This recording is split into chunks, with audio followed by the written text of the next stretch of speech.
Ang Fists of Legend ay isang mixed martial arts tournament sa telebisyon na nag-iimbita ng mga dating legendary street fighters sa kanilang palabas.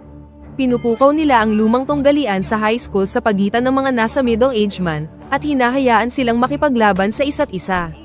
Karaniwang tinatanggap ng mga lalaki ang alok para sa premyong pera na $20,000. Para sa unang round, makakalaban nila ang isang professional fighter, at kailangang makasurvive sa ring ng hindi bababa sa 2 minuto upang manalo. Pagkatapos nito, lalabanan nila ang kanilang dating kakilala sa high school para sa premyong pera. Ang programa ay unti-unting sumikat dahil sa mga kagiliw-giliw na backstories ng mga fighter. Sa simula ng pelikula, isang binata ang nakikipaglaban sa 14 na lalaki ng mag-isa, at binugbog sila ng hindi man lang pinagpapawisan. Ang kwento ng kanyang katapangan ay kumalat sa lahat, at siya ay nakakuha ng kasikatan at binansagan bilang one man. Gayunpaman, yun ay 23 taon na ang nakalilipas. Sa kasalukuyan, nasa 40s na si one man at nagmamay-ari ng fried chicken restaurant. May problema siya sa pera, at sa makatuwid, kailangan niyang pumunta sa Fists of Legend show para kumita sana ng kaunti. Para sa unang round, lumaban siya sa isang professional fighter. Wala na sa porma ang lalaki, at hindi man lang siya makapagpatama ng kahit na isang suntok sa kalabang fighter. Ang lalaking binansagang one man ay binugbog ng wala sa oras, at pinauwi ng walang laman ang bulsa. Ang pangalawang kalahok naman ay pinabagsak ang isang grupo ng mga gangster noong bata pa siya. Mas mahusay siya kaysa kay one man, ngunit hindi siya tumagal ng 2 minuto laban sa professional fighter, at pinabagsak ng isang suntok sa kanyang mukha.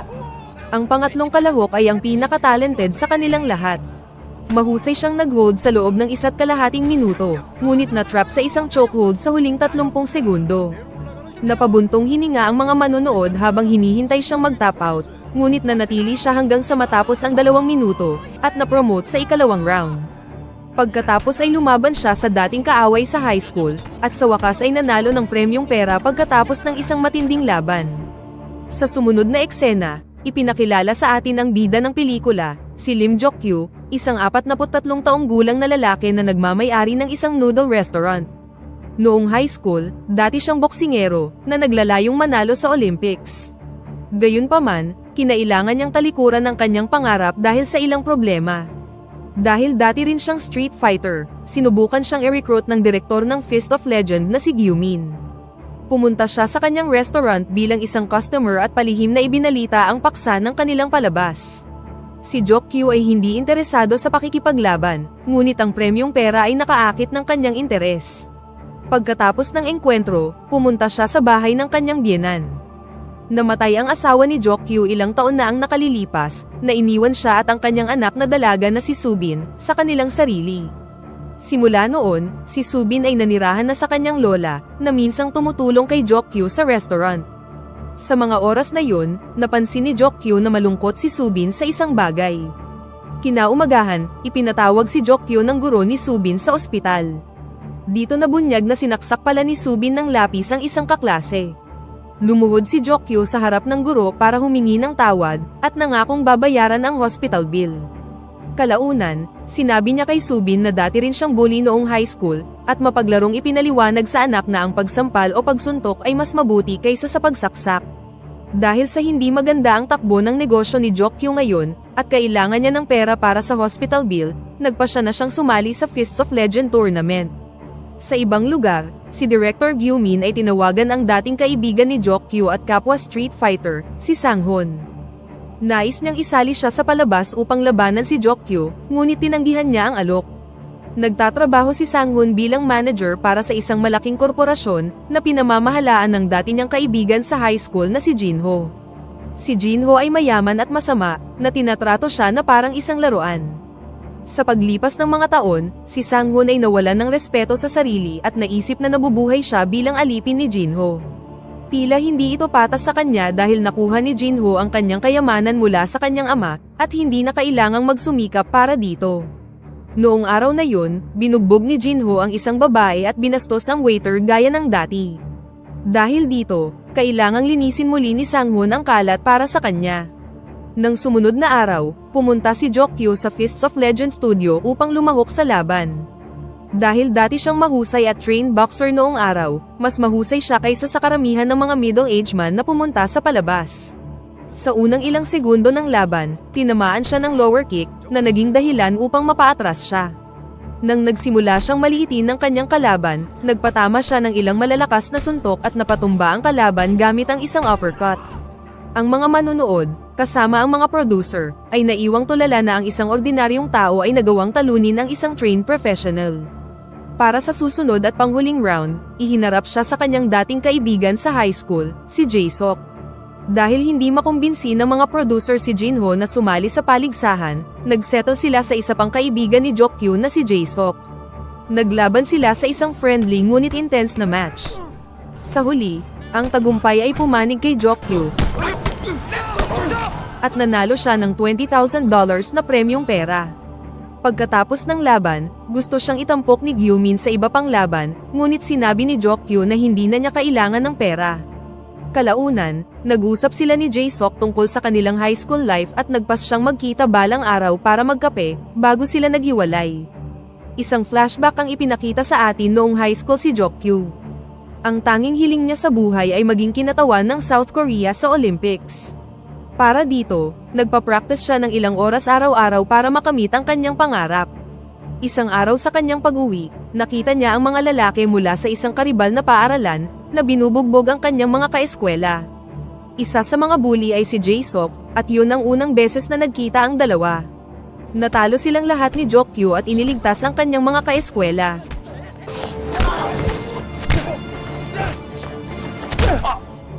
Kinabukasan sa paaralan, kumalat ang balita at nalaman ni Sang-hun at Jinho ang tungkol sa kanya.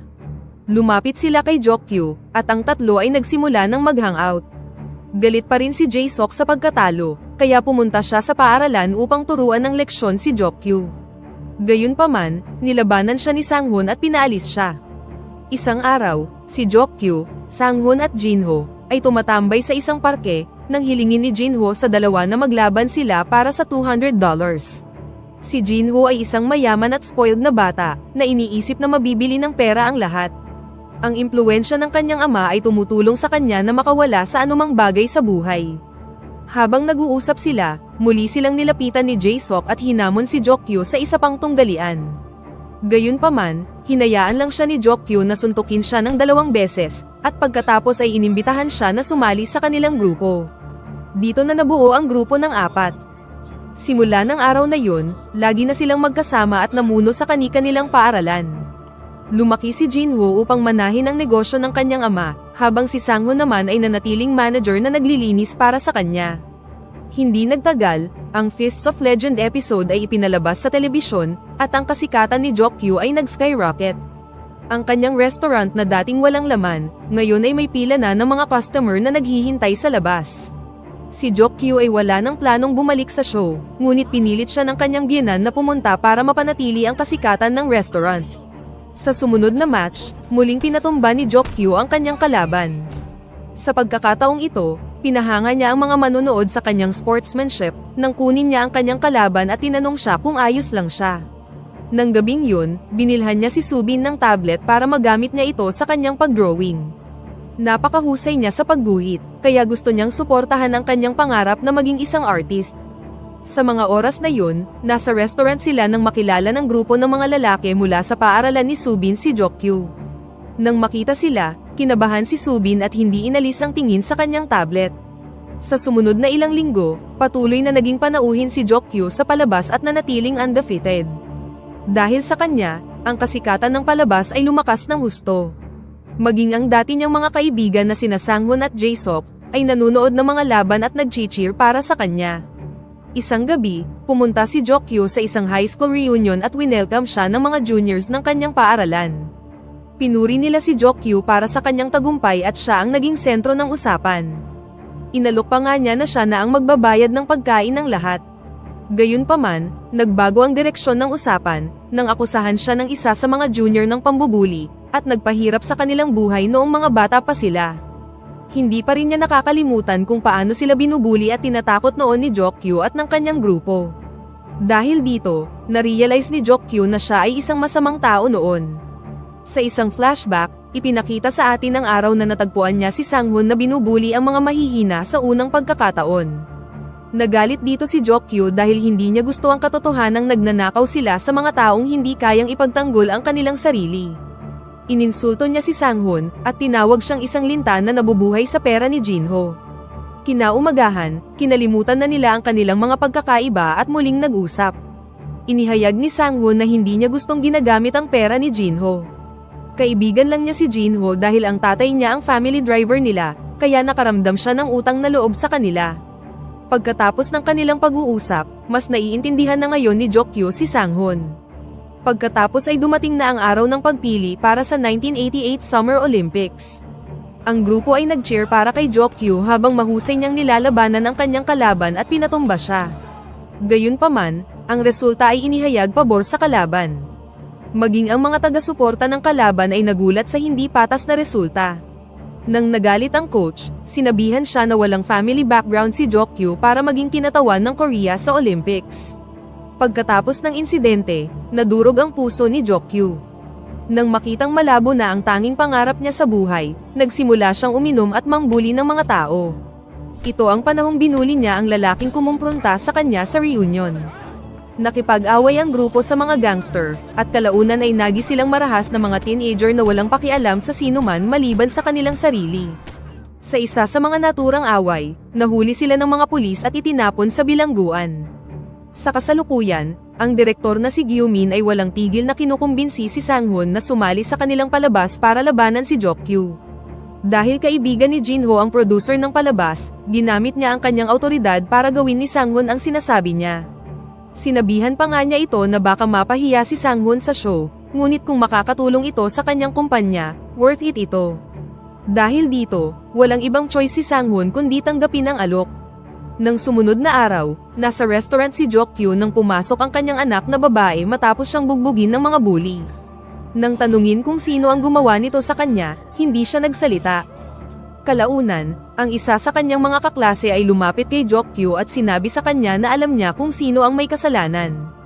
Dinala niya siya sa isang liblib na lugar, kung saan nagtitipon ng isang grupo ng mga teenager mula sa paaralan ni Subin. Lumalabas na ang babae ay isa sa mga bully, na kinuha ang gawain na dalhin si Jokyu sa grupo. Gusto ng mga lalaki na labanan si Jokyu at nais na sumikat sa pamamagitan ng paggawa nito.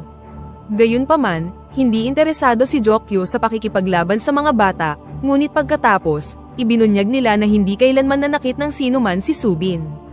Siya ay isang mahiyaing batang babae, na sinisisi sa lahat para sa mga maling ginawa ng iba pang mga estudyante. Dito na na-realize ni Jokyu na sa lahat ng oras, habang ipinagmamalaki niya ang pagiging dating bully, may ibang gumagawa ng ganoon sa kanyang anak. Sa sobrang galit, nilabanan niya ang mga bata nang inatake siya ng mga ito, at tinalo silang lahat ng walang kahirap-hirap.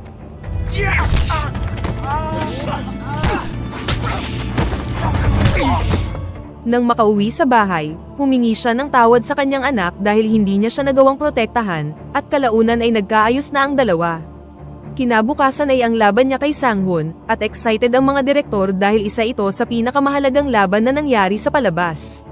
Sa sandaling magsimula ang laban, maliwanag na wala sa kanyang pinakamahusay na porma si Jokyu. Namiss niya ang karamihan sa kanyang mga pag-atake, at hindi nagtagal ay napabagsak siya. Nanalo si Sang-hoon, ngunit sa pagkakakilala kay Jokyu, alam niyang kusa siyang nagpatalo. Pagbalik ni Sang-hoon sa opisina, sinalubong siya ng palakpak. Humanga si Jinho sa kanyang panalo, ngunit napagtanto din niya na natalo si Jokyu dahil gusto lang niya. Iginiit ni Jinho na matagal na niyang gustong makita kung maaari pa ring lumaban si Sang-hoon tulad ng dati, kung bibigyan siya ng mas mahigpit na kompetisyon. Ilang sandali pa, ipinatawag niya ang tatlong lalaki para labanan sila ni Sang-hoon. Sa unang pagkakataon sa loob ng maraming taon, nagalit si Sang-hoon at sinabihan si Jinho na kumilos ng tama dahil hindi na siya bata.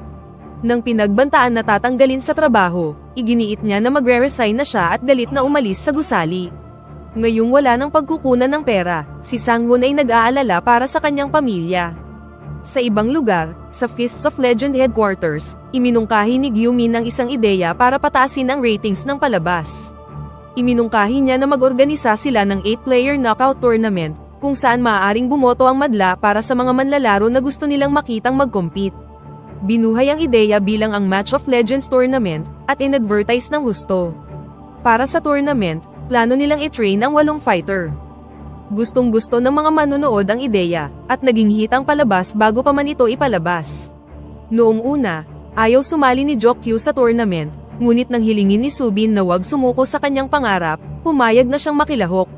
Pagkatapos ay pumunta na siya sa training center kung saan nagsanay siya kasama si Sanghun. Muling nagsama-sama ang magkakaibigan, at nagpas siyang magkita para magkape pagkatapos ng paligsahan. Kahit ilang taon na silang hindi nagkikita, hindi gaanong nagbago ang kanilang relasyon. Sa isang flashback, ipinakita sa atin ang araw kung kailan ang apat ay nasa isang selda para sa pagsisimula ng isang away. Dahil sa impluwensya ng ama ni Jinho, agad siyang nakapagpiyansa sa sandaling makulong sila. Ang iba naman ay nilapitan ng isang pulis na nag-alok sa kanila ng bagong paraan para kumita. Walang kaalam-alam sa kanyang tunay na intensyon, sinundan siya ng mga ito sa labas. Pinakausap sila sa isang gangster na nagngangalang sa loob ng kanyang sasakyan at dinala sila sa isang gusali. Doon, inutos niya sa kanila na saksakin ang isang lalaki ng 3 beses at pagkatapos ay bumalik sa sasakyan. Kung gagawin nila ang utos, isasali sila sa gang at bibigyan ng pera. Agad namang naniwala sa kanya ang mga teenager at pagkatapos ay pumasok na sa gusali. Gayunpaman, na-realize ni Sanghun at Jokyu na mali ito at gusto nang umatras, ngunit nagpatuloy pa rin si Jae-sok sa loob at pinatay ang lalaki. Pagkalabas ng gusali, nakita ng dalawa na nawawala ang getaway car, at napagtanto nilang na-set up sila. Sa takot, agad na tumakas si Sanghun, habang si Jokyu naman ay bumalik para tulungan si Jae-sok. Ngunit sa huli, kinailangan din niyang tumakbo upang hindi mahuli, at si Jae-sok ay naaresto. Gumugol si Jae-sok ng ilang taon sa bilangguan, habang ang iba pang mga lalaki ay namuhay ng normal. Sa kasalukuyan, binisita ni Jae-sok si Jokyu sa kalagitnaan ng gabi at dinala siya sa isang restaurant. Doon, ipinakilala muli siya sa gangster na si An. Lumalabas na pagkalabas ng kulungan, si Jae-sok ay nagsimulang magtrabaho para sa parehong tao na naging dahilan ng kanyang pagkakakulong. Si An ay nagmamay-ari na ngayon ng isang betting website at gusto niyang matalo si Jokyu sa semifinals sa halagang $200,000. Dito nabunyag na sumali rin si Jae-sok sa tournament at pumayag na siyang matalo para kay An. Saglit itong pinag-isipan ni Jokyu at kinuha ang pera bago lumabas. Sa labas, sinabi ni Jae-sok na nadismaya siya kay Jokyu sa pagtanggap ng deal, bagamat ganoon din ang ginawa niya. Sa araw ng paligsahan, ang auditorium ay punong-puno ng maraming tao na nasasabik para sa mga laban at kasama si An sa mga taong nanonood sa sideline. Samantala sa backroom, ang mga fighter ay naghahanda na para sa laban. Hindi nagtagal, bumisita si Subin kay Jokyu at nag-wish sa kanya ng good luck. Ipinakilala rin ni Jokyu sina Sanghun at Jae-sok sa kanya bilang kanyang mga tiyuhin. Ilang sandali pa, nagsimula na ang mga laban, at ginawa ng 3 magkakaibigan ang kanilang makakaya. Sa bawat laban, pataas ng pataas ang rating ng palabas. Naging maayos ang lahat, hanggang sa turn na ni Jae-sok na labanan si Turtle, ang lalaking binayaran ni An para manalo. Kahit na ipinangako ni Jae-sok na magta-top out siya sa unang pagkakataong makuha niya, hindi niya ito ginawa. Para sa ikalawang round, hindi siya umatake at tumakbo lang sa paligid ng cage para umiwas sa mga pag-atake ng kanyang kalaban. Ginawa niya ito para mapagod si Turtle, at mas madaling manalo sa ikatlong round. Gayunpaman, nagawa pa rin ng lalaki na matrap si Jae-sok sa isang chokehold, dahilan para mag-top out siya. Kahit natalo si Jae-sok, tuwang-tuwa siya dahil ginawa niya ang lahat. Kasunod nito, nanalo si Sanghun sa ilang laban at umabot sa semifinal. Pagkatapos ng matinding laban, nanalo siya at nakapasok sa finals. Gayunpaman, ang kanyang binti ay nasaktan sa proseso. Tinanong siya ng commentator kung kaya niyang magpatuloy, at sinabi naman niyang oo. Ngunit nang makalabas siya ng cage, nahulog siya sa sahig sa sakit. Tinawag ang mga paramedic, at ang kanyang binti ay nilagyan ng benda, ngunit nanindigan si Sanghun na maglalaro pa rin siya sa finals. Kasunod nito, si Jokyu ay makakalaban ni Turtle sa semifinals. Ngumiti si An sa may sidelines, iniisip na alam na niya ang resulta. Nang magsimula ang laban, agad na tumaas ang ratings ng palabas. Sa simula, si Turtle ang nakakuha ng kalamangan at natrap si Jokyu sa isang chokehold. Gayunpaman, buong lakas na lumaban si Jokyu at nagawang mapalaya ang sarili. Muli siyang hinawakan ni Turtle sa isang armbar, ngunit kinailangang huminto nang matapos na ang unang round. Sa ikalawang round, si Jokyu ay makikitang nasa mas magandang forma. Nagawa niyang makapagpatama ng ilang malalakas na suntok, ngunit muli siyang natrap sa guillotine choke. Sa pagkabigla ng lahat, pinalaya niya ang sarili sa pangalawang pagkakataon. Sa huling round, nakuha ni Jokyu ang kalamangan, at sinuntok si Turtle ng ilang beses. Para gawing exciting ang match, binigyan pa niya ng pagkakataon ang kanyang kalaban na lumaban, ngunit pinalipad siya sa bawat suntok. Samantala, lumapit si Jae-seok kay An at ibinigay ang envelope ng pera na sinuhol niya kay Jokyu. Sa huli, nanalo si Jokyu sa laban, nang makapagpatama siya ng malakas na suntok sa leeg ni Turtle. Naghiyawan ang mga tao, at tinanong siya ng host kung ano ang nararamdaman niya. Sa gulat ng lahat, iginiit niyang ayaw na niyang lumaban pa at nagpas siyang umalis na sa lugar.